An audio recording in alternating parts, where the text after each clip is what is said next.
What's up, everybody? Welcome back into the Woody Hayes Athletic Center on an interesting day, Tim.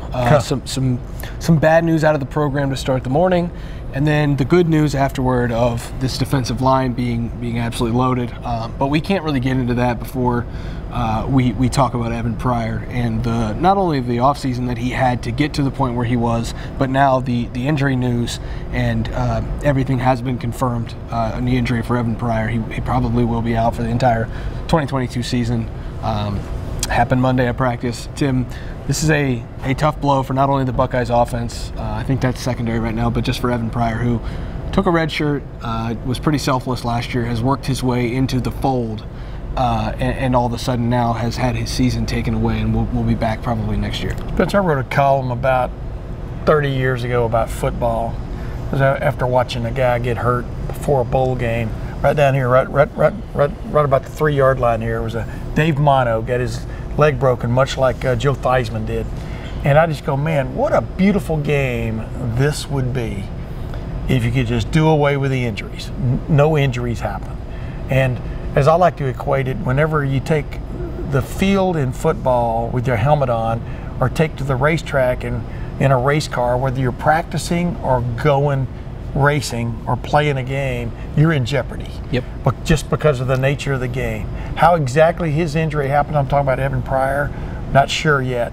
But the bottom line is he's out for the year, the way we understand it, with a knee injury, basically a patellar tendon, it sounds like, as you reported, and I think that's accurate. But the bottom line is, it's just one of those things. I remember I've been collecting story things through the year, through the preseason camp to write stories later on, and one of those was I was basically in the final things of like, okay, now what are you going to do with Evan Pryor, Ryan Day, Kevin Wilson, yep. C.J. Stroud, when we finally get to talk to him, because this is was going to add another dimension to this offense. Now the beat goes on. As Kevin Wilson and others will tell you, Ryan Day will tell you, that's why you like to have maybe a special play or two in for a special player occasionally, but your offense has got to be your offense, that your 1, 2, 3 running backs can all run. In this case, Dallin Hayden, who's, by the way, been getting really good reviews the last couple of days, the freshman running back out of Memphis. But the bottom line is, that's why you don't go too crazy with a special player in terms of like a huge volume of plays, because you may or may not have that person, just like you may or may not have the starting running back, because football is a game of guys running into each other. But it is definitely a huge disappointment for Evan Pryor, and I think for Ohio State fans should be disappointed, because they were going to see something special, I think, out of him this year. Yeah, and now when you look at this depth chart, Tim, there was only 4 scholarship running backs, so this was not a particularly deep room. It was not a room that could afford really to lose a guy. Last year there were multiple times TreVeyon Henderson had his helmet taken from him on the sideline because he is a violent physical runner. At the same time, Master Teague had his helmet taken from him. Yeah, who was prone to, I'll just say it like it is, he was prone to some concussion-like symptoms at times last year. Well, if that happens now, Mayan Williams is it.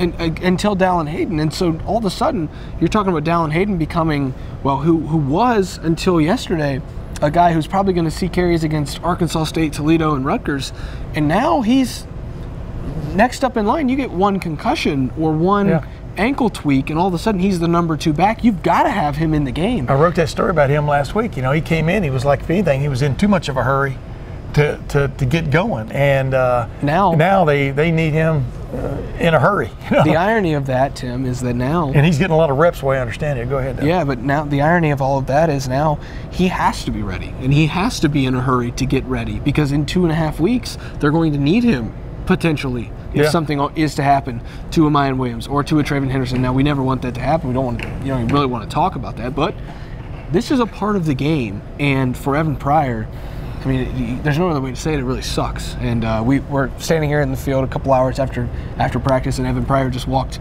the length of the field on his crutches, and you could, it was just a weird feeling you got watching. Yeah, you feel for the guy. I mean, you get to know these guys a little bit. Some people, back in the day, you get to know these guys extremely well, but you get to know them, and you know how much work he put in.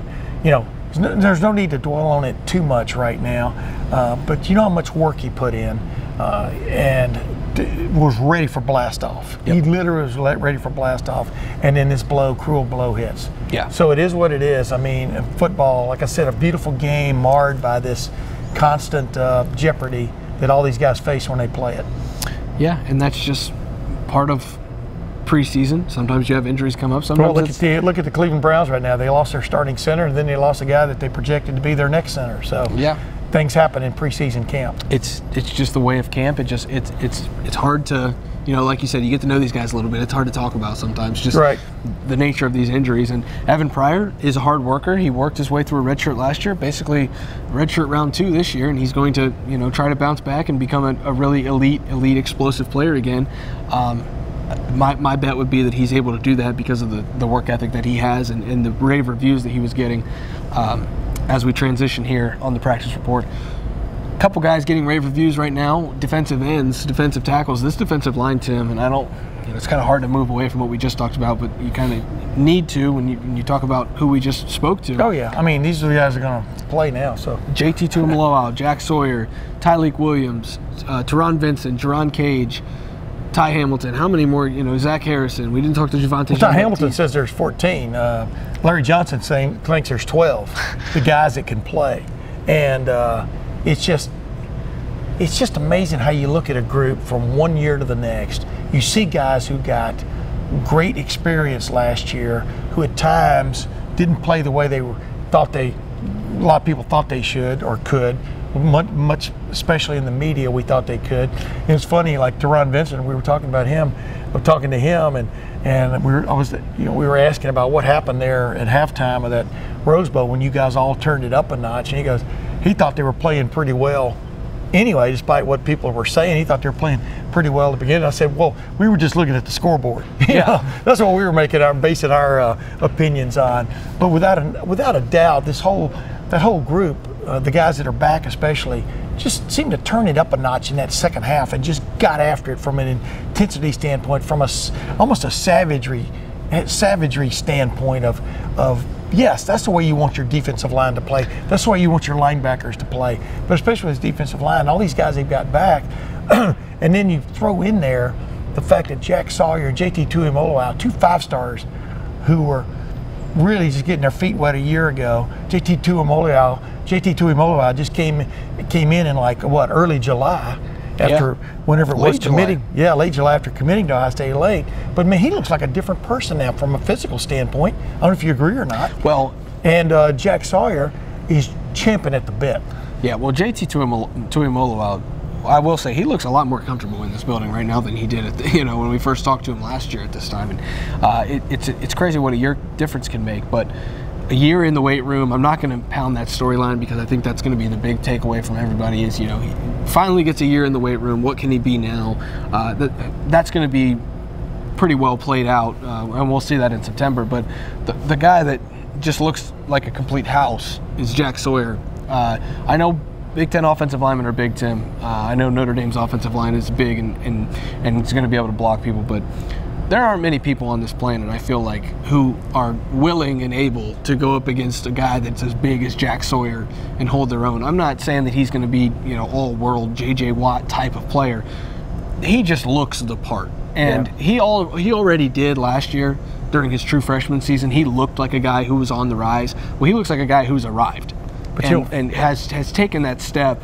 And Larry Johnson talked about it with Tyleik Williams, but it applies for all 4 of those guys from the 2021 recruiting class: Mike Hall, Tyleik Williams, JT Tuimoloau, and Jack Sawyer. The biggest step is from year 1 to year 2. And if you're talking about 2 guys who can take a massive leap, and really all 4 of them, Jack Sawyer and JT Tuimoloau have a chance to take this defense and this defensive line and take it from wherever it was last year and whatever that was in those games where they got kind of run off the field to take it to another level and make it an elite unit again. And I think that's the biggest takeaway from inside this building today. Bottom line is when you hear people talk about a football team and its toughness and its physicality, linebackers have to be physical, defensive backs, safeties, but you're really talking about your front 4. Yep. And your front 5 on offense. I mean, those are the guys who set the tone. They're the launch pads. I keep beating that, hammering on that nail, because that is exactly why I think this team is so much better than it was a year ago at this moment. Because I just see some guys there who have matured physically. Obviously a year older makes you, bigger. if you're in the Mickey Marotti program. But then there's just a hunger in their eyes. You can see it. And you also see there's a joy. When you talk to Tyleek Williams or Teron Vincent, Mike Hall, right on down the line, Ty Hamilton, they're excited about getting to play. I mean, they're excited about what's coming because they really think they have made strides, not just personally, but this defense is going to put them in positions to just get after the quarterback, get after the running back, get after that offensive front. And that just attitude does so much for a group. You know, you throw Zach Harrison in there, Tyler Friday's back. Tyler Friday's not only back, he's back with such elan, he's been elected a captain. Yep. One of the captains of the team. Right on down the line, there are these guys that are just eager to go out and show what they're made of. Zach Harrison, I think, as much as anybody, maybe doesn't express this like some people do. I think he knows. I mean, he's got to put something on video this year, you know, yeah, that excites people at the next level. In fact, that's where he ends up wanting to go. And so you just feel it. But like getting back to Jack Sawyer and JT Tuimoloau, yeah, physically they looked apart. But I tell you what really stands out about them. You watch their feet. These guys can move, and they've got great leverage, strength in their lower bodies and stuff, which really, when you set, you know, the Bosa's apart, and even Chase Young and some of these other guys, what sets them apart is that strength in their lower body, where they can either beat you with their feet or they can beat you strength-wise, just shoving you off out of the way. And that's what's exciting, I think, to Larry Johnson and his group watching these guys. Yeah, exactly. And I think you hit the nail on the head there with Jack and with JT, the lower body strength of some of these younger guys. And that's not to take away anything from, and I'm going to get into this, I guess my next talking point here is, I'm not going to take anything away from Teron Vincent, Jerron Cage, Zach Harrison, Tyler Friday, Javonte Jean-Baptiste, guys who have earned their way onto the field, who are going to be contributors. I don't want this to be taken as they're not going to be. But the youth movement that happened last year at linebacker and a defensive back is going to happen on the field. What we're talking about, people you're going to see more of this year than you did a year ago. In that defensive line room, one of the guys that keeps coming up, and I'm going to keep beating the drum for him. You know where I'm going with this. I've been saying his name since the beginning of camp. Mike Hall, his name is just one of those names, Tim. You don't hear a lot about it until early August, and then all of a sudden that starts creeping up. You know why? Because he's one of those guys that if he comes on and plays like they think he can, he's an offensive lineman's worst nightmare, because he's going to be there right in your face, physically getting after you on every play. Kevin Wilson brings him up out of the blue, you know, the Ohio State offensive coordinator and tight ends coach, just the other day. And then he goes, and he's like a 3 on this team. He goes, that's the depth that this defensive line is dealing with right now. But not just the depth, the talent that they've displayed over the last couple of weeks is coming to bear on Ohio State's offensive front, which I think is going to be really good. So it gets right. I think the Mike Hall take is excellent. Yeah, and the reason that I continue to say that I think he could be a contributor is because the pass rush is the sexy down. Everyone knows that. If you can stop the run, that's fine, but you're not going to get your name, I guess, in the proverbial paper for stuffing the run. You're going to get your name in the paper. I told Nick Bosa one time, you only got to make 2 plays a game. Everybody thinks you had a hell of a game. Exactly. He said you're right. The sacks and the pass rush are what's going to get Mike Hall some fame. And if there's one thing that I've learned from everyone else on this practice field today who was talking about Mike Hall, it's that his pass rush is where he's really excelled. Yes, first now.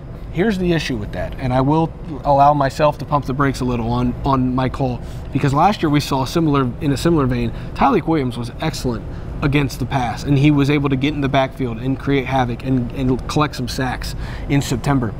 But when it came time for teams to run the ball, Tyleek Williams was not on the field, and there was a reason for that. Can Mike Hall not just be a pass rusher? Because if he's just a pass rusher, he cannot be on the field in certain situations. He has to prove now. Well, he's already proven he can be on the field. He has to prove now he can be on the field no matter what the down situation is. And I think that's the next step for him, and that's the step that they're asking all of these guys to take in year 2. I thought JT Tuimoloau was better against the run last year than he was against the pass. Jack Sawyer was definitely better against the pass than he was in the run game. Zach Harrison was better against the run his entire career so far than he has been in rushing the passer. Tyleek Williams, you know, it's a mixed bag of guys. Teron Vincent's better against the run than he is against. These guys have to be able to do both. And there's a lot of guys with a lot of different skill sets on this defensive line. I want to see them take the next step and improve, whether that's against the pass or against the run. Each of them have one of those 2 things they need to get better at. And if they can do that and all come together or 7 of them can come together, then you're talking about being elite. Notre because Dame, you can't be just elite against one. You have to be elite against both. Notre Dame is watching video of last year's group because almost everybody's back from last year. They're seeing the same things that we're talking about that were maybe shortcomings of that group last year. Dude, they're going to find out this season with this schedule what they're all about. Forget about Arkansas State or whomever. Yeah. They've got Notre Dame in the opener. They've got Iowa. They've got Wisconsin coming to town. Northwestern plays physical. Northwestern plays physical in their offensive line, gets after you. And, of course, Michigan, we all saw what happened in that Michigan game last year. The bottom line is they're going to get that test, those tests. It's not going to be every Saturday, but about 5 or 6 Saturdays are going to be huge. 2 of the first 4 Saturdays. Exactly. Notre Dame and Wisconsin, both in the Horseshoe.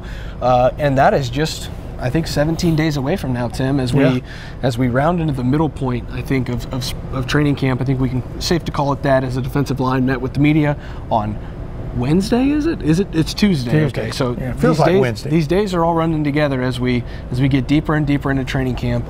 Tough break for the Buckeyes this morning and yesterday, but there's a lot of talent on the field still. We're going to be covering it all at LettermenRow.com, on the Lettermen Row YouTube channel, and in the Lettermen Lounge, the message board on LettermenRow.com, where you can come join us, hang out, ask questions, and chat. We'd love to see you there. Sign up now for 7 days of free trial at LettermenRow.com. For Tim May, I'm Spencer Holbrook from the Woody Hayes Athletic Center. It's just another practice report, and we will see you back here next time on Thursday.